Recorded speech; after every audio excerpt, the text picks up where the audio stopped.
नमस्कार, श्रेष्ठ भारत में आपका स्वागत है। मैं हूं मुक्ता सिंह। जाति है कि जाति नहीं, नीतीश सरकार है, जाति की बहार है। जाति का क्यों लगा फिर मेला, बिहार में अब क्या होगा खेला। कहते हैं कि अगर आपने सिर्फ नाम लिखा तो आपकी पहचान अधूरी रह जाती है, लेकिन अगर आपने उसमें अपनी जाति लगाई तो पहचान पूरी हो जाती है। कहने को तो ये कहावत है, लेकिन यही हकीकत है। तो चलिए अब यह हकीकत आपको विस्तार से बताई जाए और इसकी परतें खोली जाए। 2024 नजदीक है और आपको इस वक्त जाति वाला शब्द बखूबी सुनाई दे रहा होगा, क्योंकि जब भी चुनाव आते हैं तो जाति की बात जरूर होती है और जाति पर महाभारत भी, जो एक बार फिर से हो रही है। खैर, 2024 में लोकसभा चुनाव हैं, लेकिन बात अगर यूपी बिहार की करें तो जाति पर चुनाव आम बात है। इसलिए बात बिहार की ही होगी, क्योंकि हाल ही में बिहार में जातिगत जनगणना कराई गई और उसके आंकड़े जारी कर दिए गए, जिसके बाद नीतीश बाबू पीठ थपथपा रहे हैं कि कोई सरकार आंकड़े जारी ही नहीं कर पाती थी, लेकिन नीतीश सरकार ने ये कर दिखाया। खैर, सबसे पहले ये आंकड़े आपको दिखा देते हैं, उसके बाद इसकी दास्ताने हकीकत आपको बताएंगे। सर्वे के अनुसार बिहार की जनसंख्या 13 करोड़ से ज्यादा है, जिसमें सबसे ज्यादा यादवों की संख्या है, यानी 14% यादव। रविदास 5.5%, कोयरी 4.2%, ब्राह्मण 3.65%, राजपूत 3.45%, भूमिहार 2.86%, कायस्थ 0.60% है। तो कुल मिलाकर हिंदू 82% हैं और मुसलमान 17% से ज्यादा। तो चलिए अब आपको इसके पीछे की क्रोनोलॉजी समझाते हैं।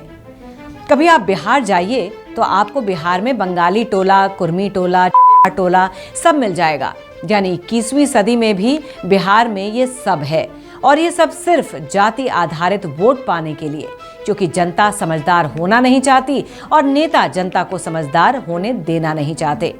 तो थोड़ा इतिहास और थोड़ा वर्तमान का ज्ञान होना आपको भी जरूरी है, जो हम आपको बताएंगे।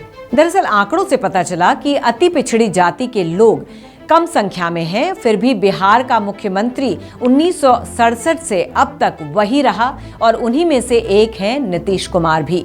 ऐसे में अब ये कहा जा रहा है कि इन आंकड़ों से जनता उसको चुनेगी जिस जाति की संख्या सबसे ज्यादा होगी। फिलहाल ये संभावना है, भविष्यवाणी नहीं। इसका एक दूसरा पहलू ये भी है कि बीजेपी हिंदू का नारा देकर अपने पैर बिहार में जमाने में कामयाब भी रही है, और आंकड़ों से पता भी चल रहा है कि आबादी हिंदुओं की ज्यादा है। ऐसे में इन आंकड़ों से नीतीश बाबू को नुकसान और बीजेपी को फायदा हो सकता है। हाँ, लेकिन ये भी कहा जा सकता है कि यादवों की संख्या ज्यादा है तो आरजेडी भी मजबूत रहेगी। ऐसे में नीतीश बाबू का करियर क्या होगा, ये तो वक्त तय करेगा। हम तो आपको वो बता रहे हैं जो दिखाई और सुनाई दे रहा है। यानी 2024 में बिहार में आए आंकड़ों का असर तो होगा ही, लेकिन 2025 में बिहार में जब विधानसभा चुनाव होंगे तो भी ये काफी असर डालेगा।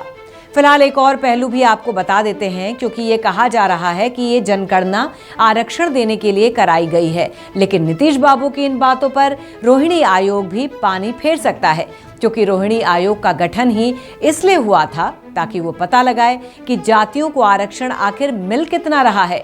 आपकी जानकारी के लिए बता दें कि रोहिणी आयोग 2017 में बना था और ये बताएगा कि किसे कितना आरक्षण मिला, जिसके बाद संसद तक में बहस भी कराई जा सकती है। यानी केंद्र का पैंतरा पहले से तैयार है, लेकिन बिहार में नीतीश सरकार है। अब देखना होगा कि बिहार में नीतीश सरकार रहती है या फिर कोई खेला होता है। नीतीश बाबू फिर पलटी मारेंगे या फिर जातिगत जनगणना के सहारे ही एक बार फिर 2025 में पधारेंगे। खैर, जाति फिर पूछी जाएगी जब 2025 कह तारीख भी आएगी। अभी 2024 है तो बवाल है, लेकिन जनता के कई सवाल हैं। तो फिलहाल की इस खबर में बस इतना ही। बाकी खबरों के लिए देखते रहिए श्रेष्ठ भारत। श्रेष्ठ भारत पर खबरों से जुड़े रहने के लिए चैनल को सब्सक्राइब करें, बेल आइकन दबाएं और देखते रहें श्रेष्ठ भारत।